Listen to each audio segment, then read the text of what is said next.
நாம மத்தவங்க மாதிரி பிரேக் விட்டு பிரச்சாரம் பண்ணல. சில பேர் இன்னைக்கு ரெஸ்ட் எடுத்தே டயர்ட் ஆயிட்டாங்க.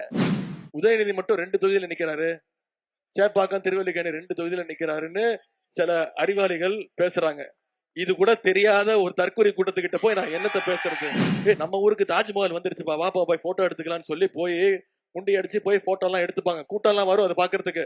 ஆனா திருவிழா முடிஞ்சோடனே அது வெறும் அட்டை, அதை கழட்டி எடுத்துட்டு போயிடுவாங்க. நான் அட்டைன்னு 4 மாசத்துக்கு முன்னாடி சொன்னேன். இன்னைக்கு அது அட்டை தான் அப்படின்னு களத்துல நிரூபணம் ஆகிட்டு இருக்கு.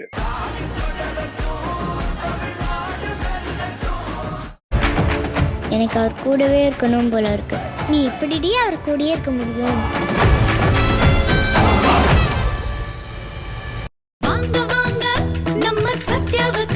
உங்கள் சத்யாவின் தமிழ் புத்தாண்டு சூப்பர் ஆஃபர். டயா பூஸ்டர் சுகரை கண்ட்ரோல் பண்ணும், உங்க ஆரோக்கியத்தை மீட்டு தரும். சர்க்கரையை கட்டுப்படுத்துறதுக்கான எளிமையான வழிமுறை, இயற்கையான வழிமுறை. அனைத்து மருந்து கடைகளிலும் கிடைக்கும். அண்ணன் மன்னை அரங்கநாதன், மாநகர செயலாளர் மதிவாணன், அவைத்தலைவர் நூர்கான், மாநகர துணை செயலாளர் சரோஜினி சந்திரமோகன், தொகுதி பார்வையாளர் திரு கதிரவன், பகுதி செயலாளர்கள் மருந்து கடை மோகன், ஆர்சி பாபு, ராஜ் முகமது, மணிவேல், பொதுக்குழு உறுப்பினர்கள் ராஜேஸ்வரன், மணிமேகலை, மாவட்ட இளைஞரணி அமைப்பாளர் சகோதரர் வெங்கடேஷ்குமார், மாநகர இளைஞரணி அமைப்பாளர் முத்து தீபக், துணை அமைப்பாளர் தேசிங் ராஜா, இளைஞரணி உள்ளிட்ட அனைத்து சார்பணிகளை சேர்ந்த அருமை சகோதரர்கள், நிர்வாகிகள், மதச்சார்பற்ற முற்போக்கு கூட்டணி கட்சியை சார்ந்த நண்பர்கள், இந்திய தேசிய காங்கிரஸ், திராவிட கழகம், தேசிய முற்போக்கு திராவிட கழகம், இந்திய கம்யூனிஸ்ட் கட்சி, மார்க்சிஸ்ட் கம்யூனிஸ்ட் கட்சி, விடுதலை சிறுத்தைகள், மறுமலர்ச்சி திராவிட முன்னேற்ற கழகம், இந்திய யூனியன் முஸ்லிம் லீக், மனிதநேய மக்கள் கட்சி, மனிதநேய ஜனநாயக கட்சி, மக்கள் நீதி மையம், தமிழ் தேசம் கட்சி, தமிழ் புலிகள், SDP உள்ளிட்ட அனைத்து தோழமை கட்சியை சேர்ந்த நண்பர்களுக்கும், இங்க வந்திருக்கக்கூடிய அருமை தாய்மார்கள், அக்காக்களுக்கும், தங்கைகளுக்கும், பாட்டிகளுக்கும், உங்க அத்தனை பேருக்கும், முத்தமிழர் கலைஞருடைய உயிரினும் மேலான அன்பு உடன்பிறப்புகள் உங்க அத்தனை பேருக்கும் முதல்ல என்னுடைய நன்றியை நான் தெரிவிச்சுக்கிறேன். உங்ககிட்ட எல்லாம் மீண்டும் அண்ணன் இனிகோ இருதயராஜ் அவர்களுக்கு ஒரு வாய்ப்பு கொடுங்கன்னு கேட்க வந்திருக்கிறேன். எந்த தைரியத்துல கேட்க வந்திருக்கிறேன்? கடந்த 5 வருஷமா இந்த தொகுதிக்கு என்னென்ன சாதனைகளை அவர் செஞ்சுக்கிறாரு, என்னென்ன திட்டங்கள்லாம் பண்ணி கொடுத்துக்கிறாரு, அதையெல்லாம் சொல்லி அந்த உரிமையோடு உங்களை சந்திக்க உதயசூரியன் சென்னதுக்கு வாக்களிங்க அப்படின்னு கேட்க வந்திருக்கிறேன். சில திட்டங்களை மட்டும் உங்களுக்கு ஞாபகப்படுத்த விரும்புறேன். 300 கோடி ரூபாய் செலவுல மிக பிரம்மாண்டமான அளவுல இங்க காமராஜர் படிப்பகம் மற்றும் அமைக்கப்பட்டு வருகிறது. அதை கொண்டு வந்தது உங்களுடைய சட்டமன்ற உறுப்பினர் அண்ணன் இனிகோ அவர்கள். 6 ஏக்கர் பரப்பளவுல அமைந்துள்ள மார்க்கெட்ல கான்கிரீட் சாலைகள் அமைக்கப்பட்டிருக்கு. குடிநீர் வசதி போன்ற அடிப்படை வசதிகளை உறுதி செய்ய இன்னைக்கு முதலமைச்சர்கிட்ட 50 கோடி ரூபாய் பெற்று வந்திருக்கிறாரு உங்களுடைய சட்டமன்ற உறுப்பினர். அதே மாதிரி தற்போது காந்தி மார்க்கெட் பகுதியில் இருக்கக்கூடிய கான்கிரீட் சாலைகள் அமைக்கும் பணி நடைபெற்று வருகிறது. 13 வருடமாக சாக்கு பையில மூடி வச்சிருந்தாங்க. நடிகர் திலகம் சிவாஜி கணேசனுடைய சிலையை பல்வேறு முயற்சிகள் எடுத்து இன்னைக்கு அதை திறந்து வைத்தவர் நம்முடைய உங்களுடைய வேட்பாளர் அண்ணன் இனிகோ அவர்கள். பட்டாவிற்கு விண்ணப்பித்து நீண்ட காலமாக காத்திருந்த கிட்டத்தட்ட 3000க்கும் மேற்பட்டோருக்கு வீட்டு மனை பட்டாக்களை வழங்கியவர் அண்ணன் இனிகோ இருதயராஜ் அவர்கள். 8 கோடி ரூபாய் மதிப்பீட்டுல 50 கிலோமீட்டருக்கு புதிய குடிநீர் பைப்புகள் பதிச்சு கொடுத்தது யாரு? அந்த வேலையை செஞ்சு கொடுத்தது உங்களுடைய சட்டமன்ற உறுப்பினர் அண்ணன் இனிகோ இருதயராஜ். போக்குவரத்து நெரிசலை குறைக்க மேல புலிவாடு பகுதியில 20 கோடி ரூபாய் மதிப்பீட்டுல மல்டி லெவல் பார்க்கிங் பெசிலிட்டி இன்னைக்கு அமைக்கப்பட்டிருக்குன்னா அந்த திட்டத்தை கொண்டு வந்தவர் உங்களுடைய சட்டமன்ற உறுப்பினர் அண்ணன் இனிகோ அவர்கள். மின்சார கம்பிகளால சுவாமி தேரோட்டத்தில் விபத்துகள் ஏற்படாமல் இருக்க தேரோடு வீதிகள்ல 12 கோடி ரூபாய் மதிப்பீட்டுல அண்டர் கிரவுண்ட் எலக்ட்ரிக் கேபிள் அமைச்சு கொடுத்தவர் உங்களுடைய சட்டமன்ற உறுப்பினர். அது மட்டும் இல்ல, பல்வேறு கோரிக்கைகள் வச்சிருக்கிறீங்க. முக்கியமான கோரிக்கை மட்டும் சொல்றேன். காந்தி மார்க்கெட்டை இங்க இருந்து மாற்றக்கூடாதுன்னு சொல்லியிருக்கிறீங்க. முக்கியமான கோரிக்கை, காந்தி மார்க்கெட் மாற்றப்படாதுன்னு நம்முடைய முதலமைச்சர் அவர்களை சட்டமன்றத்துல சொல்ல வச்சவர் உங்களுடைய சட்டமன்ற உறுப்பினர். அது மட்டும் இல்ல, காந்தி மார்க்கெட் பகுதியில உயர்மட்ட மேம்பாலம் அமைக்கப்படும். இங்க இருக்கக்கூடிய சப்ஜெயில் வேறு இடத்துக்கு மாற்றப்பட்டு மார்க்கெட் பகுதி விரிவாக்கம் செய்யப்படும். இந்த இடத்துல குறிப்பா காய்கறி வியாபாரிகள் பயன்பெறுகின்ற வகையில குளிரூட்டப்பட்ட வசதிகள் செய்து தரப்படும். ஏசி வசதிகள் செய்யப்படும். வேலை வாய்ப்பு உருவாக்குகின்ற வகையில திருச்சி கிழக்கு சாலையில ஒரு தொழிற்சாலை கொண்டு வரப்படும். மலைக்கோட்டை பாறையில ரோப் கார் அமைக்கணும்னு ரொம்ப நாள் கோரிக்கை. ஆனா அதற்கு சாத்தியம் இல்லைன்னு பீசிபிள் ரிப்போர்ட் கொடுத்திருக்கிறாங்க. அந்த ஆய்வு அறிக்கையின்படி உச்சிப்பிள்ளையார் கோயிலுக்கு செல்ல நிச்சயம் நம்முடைய திராவிட மாடல் 2.0 ஆட்சி அமைஞ்சோன்னு லிப்ட் வசதி செய்து தரப்படும்ன்ற வாக்குறுதியை நான் கொடுக்கிறேன். இவ்வளவு திட்டங்களை செஞ்சு கொடுத்திருக்கிறோம். அதனாலதான் உங்ககிட்ட உரிமையா மீண்டும் கேட்க வந்திருக்கிறோம். செஞ்சு கொடுப்பீங்களா? இன்னைக்கு இந்த திருச்சி கிழக்கு பகுதி ஒரு ஸ்டார் பகுதி ஆயிடுச்சு, ஸ்டார் தொகுதி ஆயிடுச்சு. அதனாலதான் அந்த இனிகோ இருதயராஜ் வந்திருக்கிறதுனால ஸ்டார் தொகுதியா இருக்கு. நான் ஒரு விஷயம் மட்டும் சொல்றேன். இந்த பகுதியில சிறுபான்மை மக்கள், அது குறிப்பா கிறிஸ்தவ மக்கள் அதிகமா இருக்கக்கூடிய பகுதி. கழகம் என்னைக்கெல்லாம் ஆட்சிக்கு வருதோ அப்போதெல்லாம் கிறிஸ்தவ சமூகத்தோட வளர்ச்சிக்காக நிறைய திட்டங்களை நம்முடைய தலைவர் செஞ்சிருக்கிறார். அது பேரறிஞர் அண்ணா காலமா இருக்கட்டும், டாக்டர் கலைஞருடைய காலமா இருக்கட்டும், நம்முடைய தலைவருடைய காலமா இருக்கட்டும், கிறிஸ்தவ மக்களுடைய நல்லுறவை நட்பை பேணி பாதுகாக்கக்கூடிய ஒரு அரசு தான் நம்முடைய திராவிட மாடல் அரசு என்பது அனைவருக்கும் தெரியும். ஏன் எதை வச்சு சொல்றோம்? தமிழுக்கும் கிறிஸ்தவத்திற்கும் அருந்தொண்டு ஆற்றிய திரு கால்டுவெல் அவர்களுக்கு மணிமண்டபம் கட்டி கொடுத்தவர் டாக்டர் கலைஞர் அவர்கள். அதே மாதிரி சென்னையில இயேசுடைய சீடரான புனித தோமையர் வாழ்ந்த பரங்கி மலைக்கு புனித தோமையர் மலைன்னு பெயர் சூட்டியவர் டாக்டர் கலைஞர் அவர்கள். அன்னை தெரசாவுடைய 100ஆண்டு விழாவை தமிழ்நாடு முழுக்க மிகச்சிறப்பாக வெகு எல்லாருக்கும் தெரிகிற மாதிரி அருமையா கொண்டாடி கொடுத்தது நம்முடைய கலைஞர் தலைமையிலான அரசு. இப்படி கலைஞர் தலைவர் வழியில நம்முடைய தலைவரும் கிறிஸ்தவ மக்களுக்கு என்னென்ன தேவையோ ஒவ்வொன்றத்தையும் கேட்டு கேட்டு செஞ்சு கொடுத்துட்டு வராரு. கிறிஸ்தவ பிரதிநிதிகள் ஒவ்வொரு முறை நம்முடைய இனிகோ இருதயராஜ் தான் கூட்டிட்டு வருவாங்க. ஒவ்வொரு முறையும் கோட்டையில நம்முடைய முதலமைச்சர் அவர்கள் கோரிக்கை வச்சாங்கன்னா அந்த கோரிக்கைகளை எல்லாம் அடுத்த நிமிடமே அதையெல்லாம் செஞ்சு தரக்கூடிய முதலமைச்சர் தான் நம்முடைய முதலமைச்சர் அவர்கள். உதாரணத்திற்கு இந்த திருச்சியில வரலாற்று சிறப்பு மிக்க கிறிஸ்தவ கல்வி நிறுவனங்கள் ஏகப்பட்டது இருக்கு.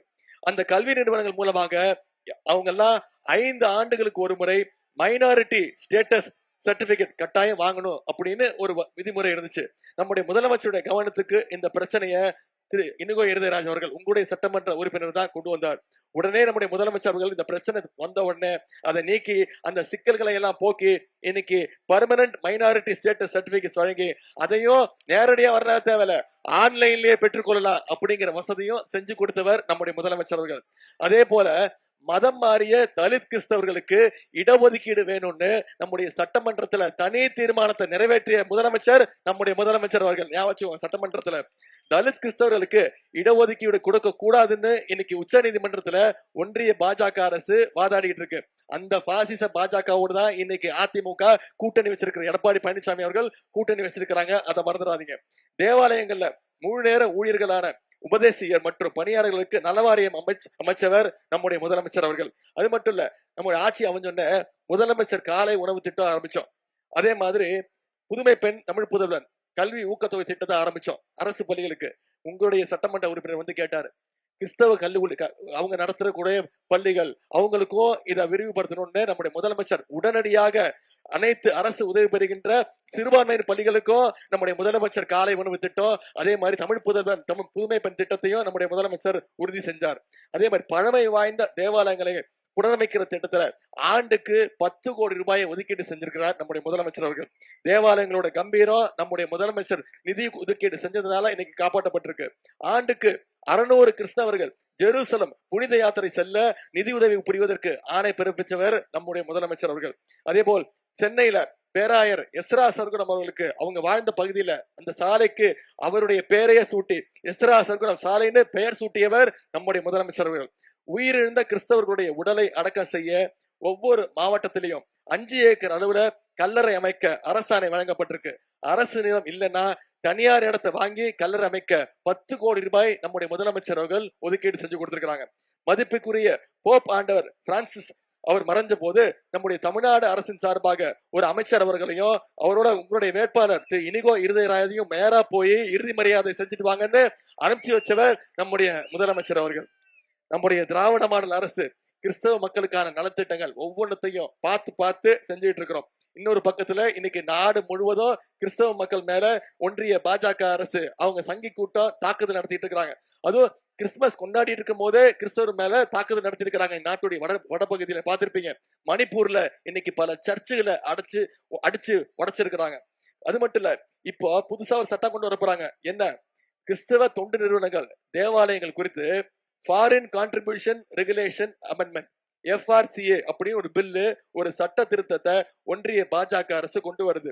வெளிநாட்டில இருந்து தொண்டு நிறுவனங்களுக்கு வர்ற நிதியை முறைப்படுத்துறோம் அப்படின்ற பேர்ல ஒரு மிகப்பெரிய சூழ்ச்சிய பாஜக அரசு நடத்த திட்டமிட்டு இருக்கு. விதிமுறைகளை மீறிட்டாங்கன்னு பொய் காரணத்தை சொல்லி கிறிஸ்தவ நிறுவனங்களுடைய அனைத்து சொத்துக்களையும் அபகரிக்கின்ற முயற்சியை ஒன்றிய பாஜக அரசு இன்னைக்கு திட்டமிட்டு நடத்த முயற்சி செஞ்சுட்டு இருக்கு. வக்பு திருத்த சட்டம் மாதிரி இன்னைக்கு கிறிஸ்தவ நிறுவனங்கள் மேல நடத்துற தாக்குதல் தான் இந்த பில்லு. இந்த சட்ட திருத்தத்தை முழுசா திரும்ப பெறணும் அப்படின்னு இந்தியாவிலேயே சொன்ன முதல் முதலமைச்சர் நம்முடைய முதலமைச்சர் அவர்கள் தான். இவ்வளவு சொல்றீங்கன்னு அண்ணன் இனிகோ எதிராஜை வெற்றி பெற வச்சு நீங்க சட்டமன்றத்துக்கு அனுப்பிச்சீங்கன்னா இந்த பிரச்சனையை பத்தி எல்லாம் அவர் தெரிஞ்சுக்கிட்டு புரிஞ்சுக்கிட்டு போய் பேசுவாரு. மத்தவங்களுக்கு எல்லாம் இது என்ன பிரச்சனைன்னே தெரியாது, சொன்னாலும் புரியாது.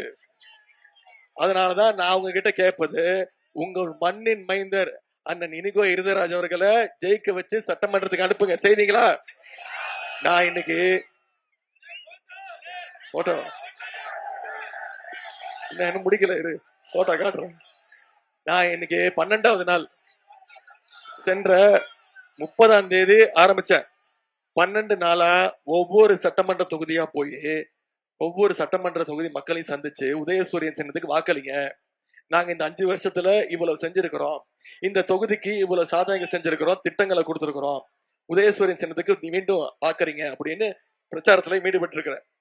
நம்முடைய தலைவர் அவர்களும் உங்களுக்கு தெரியும், டெய்லி தொலைக்காட்சியில பாக்குறீங்க, ஒவ்வொரு மாவட்டமா போய் மக்களை சந்திச்சுட்டு இருக்கிறார்.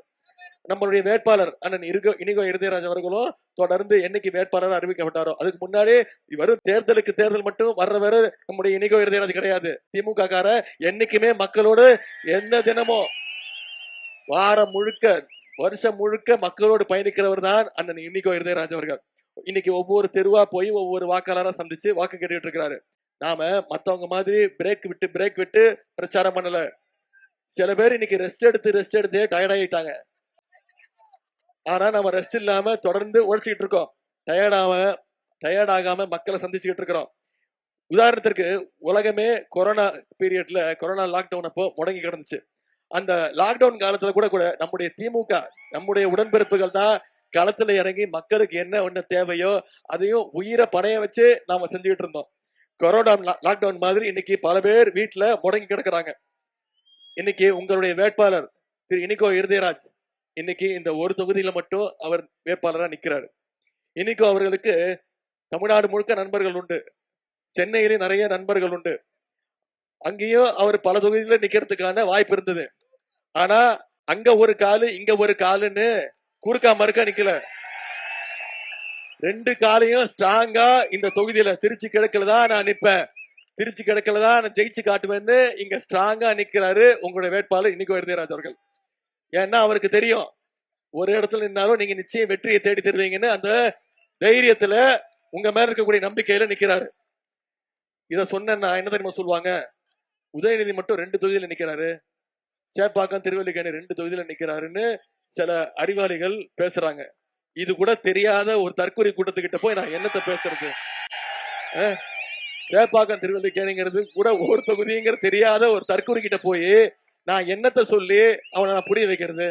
அவனெல்லாம் நம்ம அவாய்ட் பண்ணிட்டு, நீ கத்துறத கத்து, நான் உழைக்கிறேன், மக்கள் என் பக்கம் நிப்பாங்கன்னு சொல்லிட்டு போயிட்டே இருக்கணும். அவங்களையெல்லாம் நீங்க புறக்கணிக்கணும். அண்ணன் சகோதரர் அண்ணன் இனிகோ இருதயராஜ் அவர்களை நீங்க வெற்றி பெற வச்சீங்கன்னா அவர் உங்க வீடு தேடி வருவார். அவருக்கு ஒர்க் ஃப்ரம் ஹோம் எல்லாம் தெரியாது, உங்க வீட்டுக்கு வருவார். உங்களுக்கு ஒரு பிரச்சனைனா உங்க வீட்டோட சுக துக்கத்துல உங்க வீட்டுக்கு வந்து உங்களை பாப்பாரு. உங்களை அவர் வீட்டுக்கு வர சொல்ல மாட்டாரு, அந்த காரியத்தெல்லாம் அவர் பண்ண மாட்டாரு. நான் உதவி செய்யறேன், என் வீட்டுக்கு வந்து வாங்கிட்டு போங்கன்னா சொல்ல மாட்டாரு. அவரே உங்க வீட்டுக்கு வந்து உங்க குடும்பத்துல ஒருத்தரா நிச்சயம் இருப்பாரு. அதாவது ஏற்கனவே இதை சொல்லியிருக்கிறேன், ஊர்ல திருவிழா கூடும். அப்ப அந்த ஊர்ல இருக்கக்கூடிய எல்லா மக்களும் சேர்ந்து அந்த திருவிழாவை ஏற்பாடு பண்ணி நல்லா கொண்டாடுவாங்க. அப்போ அங்க இருக்கக்கூடிய சில வணிகர்கள் என்ன பண்ணுவாங்க, காசு பார்க்கணும்னு கடைகள்லாம் திறப்பாங்க. கூடவே தாஜ்மஹால், ஈஃபில் டவர் மாதிரி செட் எல்லாம் போடுவாங்க. அங்க இருக்கக்கூடிய மக்கள்லாம் என்ன பண்ணுவாங்கன்னா, நம்ம ஊருக்கு தாஜ்மஹால் வந்துருச்சுப்பா, வாப்பா போய் போட்டோ எடுத்துக்கலாம்னு சொல்லி போய் முண்டி அடிச்சு போய் போட்டோ எல்லாம் எடுத்துப்பாங்க. கூட்டம் எல்லாம் வரும் அதை பாக்குறதுக்கு. ஆனா திருவிழா முடிஞ்சோடனே அது வெறும் அட்டை, அதை கழட்டி எடுத்துட்டு போயிடுவாங்க. நான் அட்டைன்னு 4 மாசத்துக்கு முன்னாடி சொன்னேன், இன்னைக்கு அது அட்டை தான் அப்படின்னு களத்துல நிரூபணம் ஆகிட்டு இருக்கு. அதை மறந்துடாதீங்க, அதெல்லாம் அட்டை, வெறும் காத்தடிச்சா பறந்து போயிடும். எனவே நம்முடைய வேட்பாளர் அண்ணன் இருதயராஜ் அவர்களை மிகப்பெரிய வாக்கு வித்தியாசத்தில் நீங்க ஜெயிக்க வச்சு இந்த திருச்சி கிழக்கு ஒன்றும் அந்த அளவுக்கு சாதாரண முட்டாள் தொகுதி கிடையாது. இது ஒரு அறிவார்ந்த படிச்ச அறிவார்ந்த தொகுதிங்கிறத நீங்க நிரூபிச்சு காட்ட வேண்டும். எப்படி திருவிழா முடிஞ்சதோ கடையெல்லாம் காலி செஞ்சுட்டு போயிடுவாங்களோ அதே மாதிரி தேர்தல் முடிஞ்சோடனே அந்த கூட்டம் கடையை காலி பண்ணிட்டு போயிடும். இன்னைக்கு நம்முடைய தலைவர் அவர்கள் திருப்பி திருப்பி சொல்றார், இந்த தேர்தல், இந்த சட்டமன்ற தேர்தல் டெல்லி அணியா தமிழ்நாடு அணியா, டெல்லி அணி வெர்சஸ் தமிழ்நாடு அணி. நான் இன்னைக்கு இவ்வளவு திட்டங்கள் சொன்னேன், இவ்வளவு வாக்குறுதிகள் சொன்னேன். நீங்க யோசிச்சு பாருங்க, கடந்த 5 வருஷத்துல ஒன்றிய பாஜக அரசு இந்த திட்டங்களுக்கு நம்முடைய தமிழ்நாட்டுக்கு ஏதாவது செஞ்சிருக்காங்களா? நமக்குன்னு ஏதாவது திட்டங்கள் கொடுத்திருக்காங்களா? நமக்கு வர வேண்டிய நிதி பகிர்வு கொடுக்குறாங்களா? கல்வி நிதி மட்டும் கிட்டத்தட்ட 4000 கோடி கொடுக்க முடியாதுட்டாங்க. ஏன்? மும்மொழி கொள்கையை ஏத்துக்கணும்ன்றாங்க. தமிழ்நாட்டுல பேரறிஞர் அண்ணா அவர்கள் கொண்டு வந்தது இருமொழி கொள்கை, தமிழ் ஆங்கிலம். இவங்க மும்மொழி கொள்கைன்னு சேர்த்து இந்தி திணிப்பை மீண்டும் தமிழ்நாட்டுக்குள்ள நுழைக்கிறதுக்கான முயற்சி. அதனால்தான் நம்முடைய தலைவர் இந்தியாவில் எல்லா முதலமைச்சரும் ஏத்துக்கிட்டாங்க.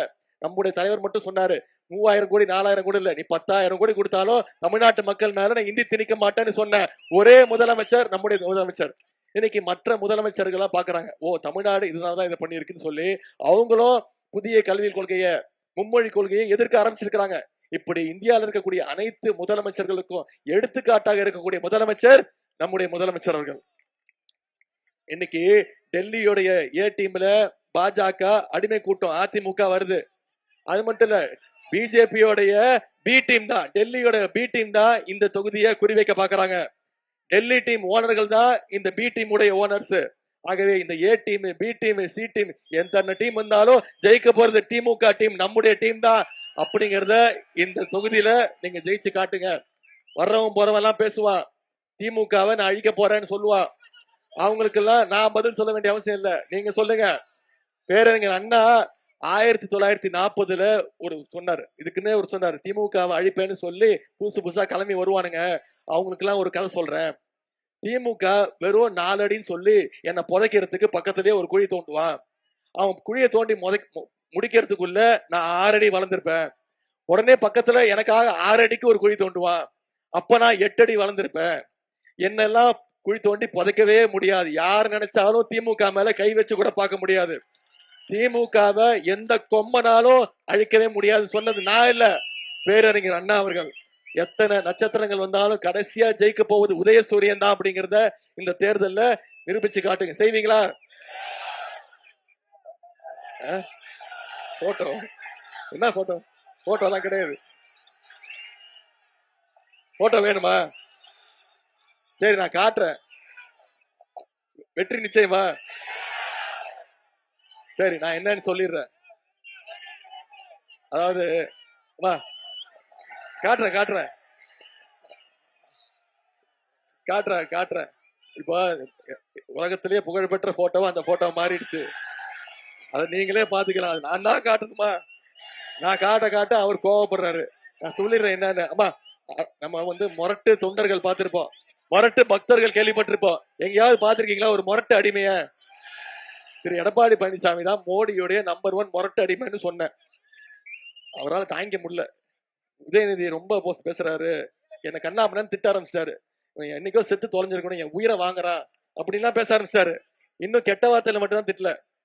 என்ன தெரியுமா சொல்லிட்டாரு, இவனுக்கு என்ன அனுபவம் இருக்குன்னு என்ன பேசுறான், இவனுக்கு எந்த அனுபவமே கிடையாது அப்படின்ட்டாரு. ஆமா, எனக்கு இந்த அனுபவம் எல்லாம் கிடையாதுதான். நீங்க பாக்கலையா? இந்த அனுபவம் எனக்கு கிடையாது. கீழே ஒருத்தர் படுத்திருக்காருமா, கார்பெட் நினைச்சுக்காதீங்க. இப்படிதாமா அவர் முதலமைச்சர் ஆனாரு. மறைந்த முதலமைச்சர் ஜெயலலிதா அம்மையார் இறந்த பிறகு சசிகலா அம்மையோட காலை பிடிச்சு டேபிள் கட்ல போய் தான் அவர் முதலமைச்சர் ஆனாரு. நான் என்ன சொன்னேன், இந்த அனுபவம் எனக்கு கிடையாது. யார் காலை பிடிச்சு பதவி வாங்குற அனுபவம் எனக்கு கிடையாது.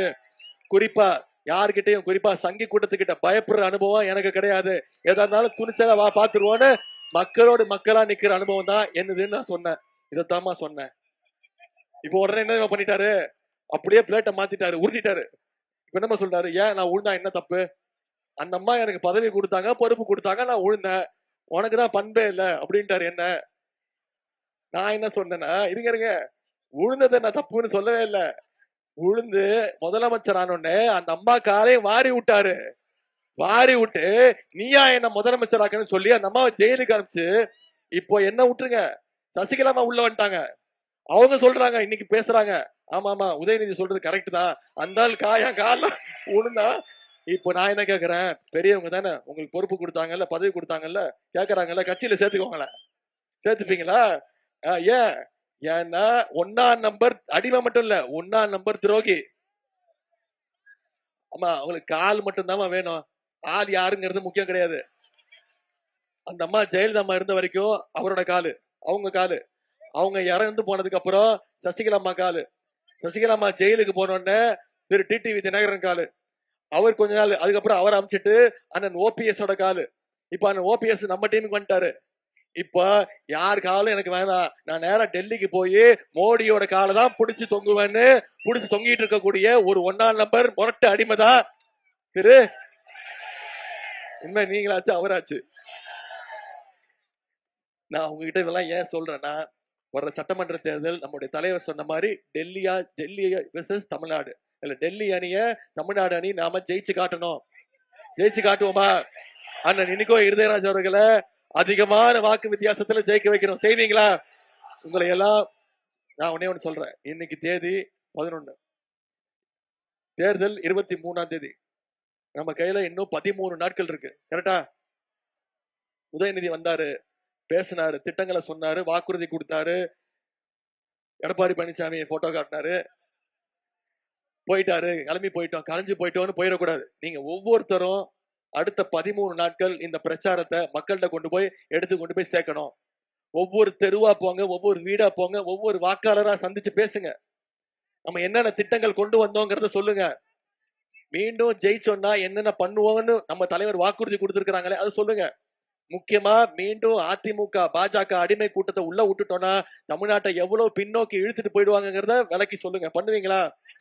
அப்படி செஞ்சீங்கன்னா நிச்சயம் அண்ணன் இனிகோ இருதயராஜ் அவர்களை குறைஞ்சது 50,000 வாக்கு வித்தியாசத்துல ஜெயிக்க வச்சு சட்டமன்றத்துக்கு அனுப்பணும். செய்வீங்களா? நிச்சயம் செய்வீங்களா? உங்களை எல்லாம் அன்போடு கேட்கிறேன், பண்போடு கேட்கிறேன். 1 லட்சமா? நீ 1 லட்சம் ஓட்டு வாங்கி கொடுத்துரு. நான் தலைவர்கிட்ட சொல்லி முதலமைச்சர்கிட்ட எப்படியாவது சண்டை போட்டு அவரை அமைச்சராக்கிடுறேன். முயற்சி பண்றேன், ஏன்னா எனக்கே இருக்கான்னு தெரியாது. உங்களை எல்லாம் அன்போடு கேட்கிறேன், பண்போடு கேட்கிறேன், பாசத்தோடு கேட்கிறேன், உரிமையோடு கேட்கிறேன், உங்க வீட்டு பிள்ளையாக இருந்து கேட்கிறேன். இன்னும் பெருமையா சொல்லணும்னா தலைவருடைய மகனாக இருந்து கேட்கிறேன். இன்னும் பெருமையா பூரிப்பா கேட்கணும்னா முத்தமிழ் டாக்டர் கலைஞருடைய பேரனாக இருந்து கேட்கிறேன். இந்த திருச்சி கிழக்கு தொகுதியில சட்டமன்ற வெற்றி இந்த சட்டமன்ற தேர்தலுடைய மிகப்பெரிய முக்கியமான வெற்றியாக மாற்றி காட்டுங்க. உங்களுடைய அன்புக்கும் வரவேற்புக்கும் நன்றி. ஆதரிப்பீர் உதயசூரியன்.